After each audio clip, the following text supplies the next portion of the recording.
পেরিয়ে গেছে জীবনের ৪৮টি বছর, এখনও নিয়মিত সাজগোজ করেন, থাকেন নিজের মতো। ভিডিওটি দেখলে সাধারণ কোনো গৃহিণীর নাচের ভিডিও মনে হলেও সামাজিক যোগাযোগ মাধ্যমে ভাইরাল হওয়া এই ভিডিওতে যিনি নাচছেন তার জীবনের প্রতি পরতে রয়েছে দুঃখের হাতছানি। গত শনিবার হঠাৎ সামাজিক যোগাযোগ মাধ্যমে ভিডিওটি পোস্ট করে নিজ নিজ মাকে স্মরণ করতে থাকেন নেটিজেনরা। কিছুটা হলেও তুলে ধরার চেষ্টা করেন এই ভিডিওর নেপথ্যের গল্প। পরবর্তীতে গণমাধ্যমের চেষ্টায় সেই গল্প হয়ে ওঠে আপামর জনসাধারণ মানুষের অনুপ্রেরণার উৎস। গলার স্বর কিছুটা পুরুষালী মাসুমা আনোয়ারের।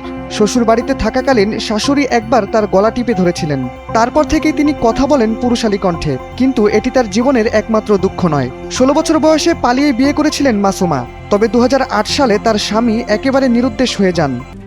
RICL TMX, যুগের পর যুগ স্থাপনা থাকে মজবুত। তারপর এক মেয়ে ও এক ছেলেই হয়ে ওঠে তার জীবনের সব। স্বামী নিরুদ্দেশ হওয়ার পর ফেসবুকে নিজেকে বিধবা বলেই পরিচয় দিয়ে আসছিলেন পেশায় ডাক্তার এই নারী। সফলভাবে মানুষ করেছেন ২ সন্তানকে, আজ তারাও প্রতিষ্ঠিত। জীবনের এমন সময়ে এখন কেবল নিজের মতো করে বাঁচার ভিতরেই আনন্দ খুঁজে পান মাসুমা।